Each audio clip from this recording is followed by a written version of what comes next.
Hey, what's up, guys? It's been a while since I've done anything on YouTube or Yu-Gi-Oh related at all, for that matter. I'm just starting to get back into the swing of the game.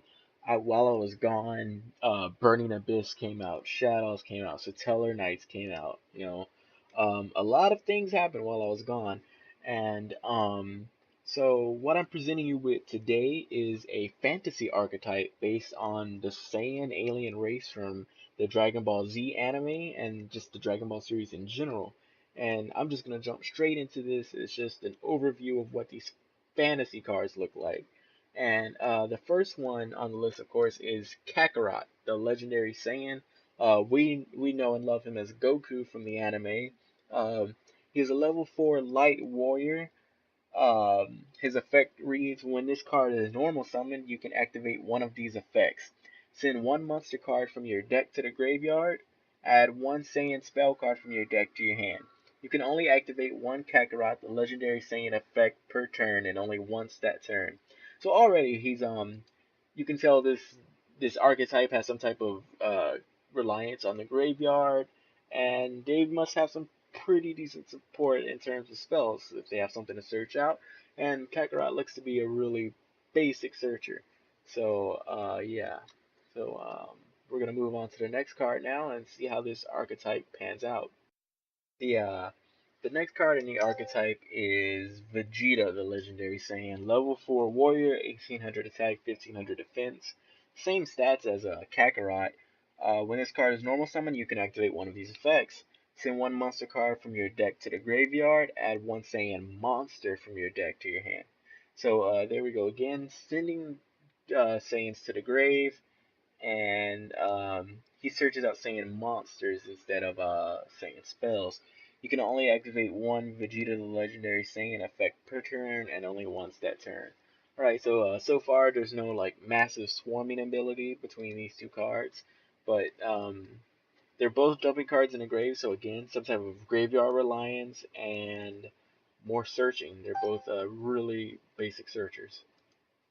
The Here we go with that graveyard support that we were noticing with the cards that dump into the grave. We have Bardock, the legendary Saiyan, level 4 light warrior, 1800 attack, 1500 defense. I'm guessing they're all going to share those same stats. When this card is summoned, you can special summon one Saiyan monster from your graveyard in face-up defense position. Now, so there goes that graveyard reliance that we were talking about with the other Saiyans sending Saiyan cards from deck to grave. And thing is about this Bardock is that he doesn't say when this card is normal summon. It's just when he's summoned. So you could go Bardock, special Bardock from grave, special Bardock from grave, special another Saiyan. That's broke. Okay, yeah, like that's kind of broken. Uh, that's like two Exceeds right there. That's really good. Bardock's cool. Bardock lets you hyperextend. I like Bardock. We'll just keep this moving to the next card and see what else this archetype has to offer. All right, the next card here is Kid Saiyan Gohan, and really the first thing that I noticed about it was the stat differences. He is a level 3 light warrior with 1300 attack and 1200 defense, and he's a tuner. So this card does some synchroing. This archetype does some synchroing apparently. When this card is sent from your deck to the graveyard, draw one card. That is so cool because we have the Kakarot and Vegeta that send Saiyans from the deck to the grave, so you can send off Gohan, and when he hits that grave, you get that free +1. So there we go with keeping the deck, speedy and consistent and getting through it fast right there.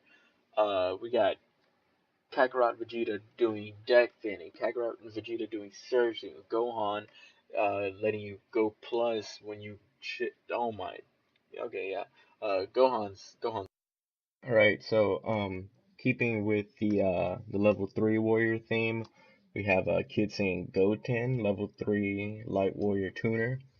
When this card is sent from your deck to the graveyard, choose one Saiyan spell card in your deck, place that card on top of your deck. So, got some stacking ability right there, making sure you top deck what you want to top deck. really good. It's a setup card right there, and it's another tuner. So again, this archetype's got to have some synchros to it, I would assume. And then the third tuner of the deck, we have Kid Saiyan Trunks, level 3, Light Warrior, same attack and defense as the other two. When this card is sent from your deck to your graveyard, choose one Saiyan monster in your deck and place that card on top of your deck. So again, the stacking ability that we saw with Goten, when he's sent from the deck to the grave, he places a monster on top, Goten places a spell, and Gohan lets you draw. So yeah, this is pretty cool. The legal stacking reminds me a lot of Sylvan's, and yeah. So far, this archetype has really good synergy. We're just gonna keep it moving. Not gonna spend too much time on any one card right now. Next up, we have a spell card. It's called Saiyan Rejuvenation. Target 3 cards in your graveyard, shuffle them into the deck, and draw 2 cards. Your opponent does not take any battle damage during the turn you activate this effect. So what we have is like the basically the avarice of the deck, or the dichotomy of the deck. And what's really cool about it is that you still get to perform your battle phase. You still get to you go through your battle phase and pick off opponents' monsters, but they won't take any damage, which is perfectly fine because you still get your chance to clear the board and set your opponent back and recycle your Saiyans. So this is really cool too. All right, the second spell card we have here is a quick play spell called Saiyan Escape from Planet Vegeta. It reads, target 2 Saiyan monsters in your graveyard with different levels. Special summon those targets and apply one of the following effects. Increase the level of both monsters by 1, decrease the level of both monsters by 1. Immediately after this card resolves, conduct a special summon of a monster from the extra deck using only the 2 monsters special summoned by this card's effect. You can only activate one Saiyan Escape from Planet Vegeta per turn. Now, it says you have to target Saiyans with different levels in the grave. So the tuners were all level 3, and the searchers and Bardock were all level 4. So there it is right there. You're special summoning a tuner and a searcher, and you're going to have to go for synchros since there's still going to be different levels after the level manipulation effect. And it's a quick play, so you can do this in your opponent's battle phase, and that's just wow, that's really good. It's borderline broken. I don't want to use the term broken, but that is. All right, now we have an XZ for the first of the extra deck cards here. It is Broly, the legendary Super Saiyan.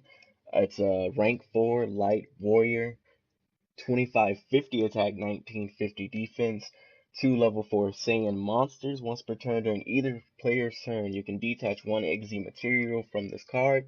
All Saiyan monsters you control gain 1000 attack. Also, all monsters your opponent controls lose 500 attack. These effects last until the end phase of your opponent's next turn. There's not much I can say about that. That is broken. Alright, so keeping with the extra deck, we have Vegito, the legendary Saiyan of Fusion. It is a level 5 light synchro warrior, 2300 attack, 1800 defense. 1 tuner Saiyan monster plus 1 non-tuner Saiyan monster. So it is archetype exclusive, it's not generic. When this card is synchro summoned, target 1 card face up on your opponent's side of the field or in their graveyard. Banish that target. During the end phase of a turn, if this card destroyed an opponent's monster by battle, you can add 1 Saiyan monster card from your deck or graveyard to your hand. Alright, so this guy's 2300 attack. He's gonna beat over a lot of little stuff, and at the end phase you get to +4 him beating over things. It's not enough that he beat over the opponent's monster. He's gonna add you another Saiyan from your deck or graveyard to your hand, so you are not going to run out of resources anytime soon with this guy on the field. And now for the last card of the extra deck and the last card of the fantasy archetype, we have Gogeta, the legendary Saiyan of Fusion. He is a level 1, 2, 3, 4, 5, 6, 7, 8, 9 synchro light warrior, 2800 attack, 2300 defense. And he takes a tuner Saiyan monster and a non-tuner Saiyan monster. Again, archetype exclusive. When this card is synchro summoned, you can banish up to 3 cards on your opponent's side of the field or in their graveyard. When this card attacks, your opponent cannot activate cards or effects until the end of the damage step. During the end phase of a turn that this card destroyed a monster by battle, you can special summon one Saiyan monster from your graveyard and face up defense position. Obviously the boss monster of the deck, he has this whole Star Eater effect where they can't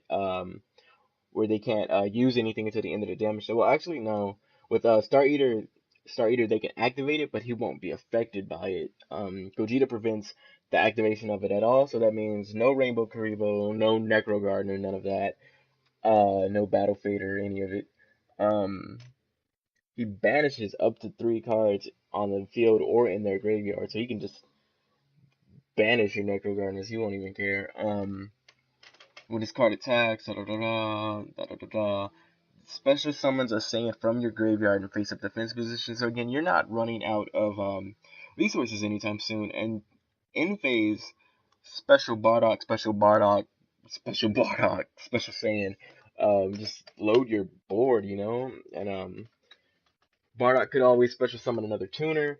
If things start to look glum, you can Black Rose the field because the tuner doesn't say anything about only being able to be used for Saiyans, and since we have level 3 tuners and level 4 monsters, you can go for you go. This archetype looks like it'll specialize in level 7 synchros, and then using Escape from Planet Vegeta to pull off these the odd number synchros because the only way they're gonna synchro for 9 or for 5 is with the level manipulation that comes with their spell card, and Gogeta is an amazing card from just this glance. And so yeah, um, I'd like for you guys to leave a comment or anything down below. Like the video, tell me what you think of it. If this is something that you like, because it's something that I enjoy doing this whole review of the fantasy archetype. Let me know, and I'll try to maybe make this a weekly thing. Maybe I'll do what I can because I know I've been gone off of YouTube for a while, and I'm really trying to get back into the swing of things. So yeah, just let me know what you think, guys, and see you next time.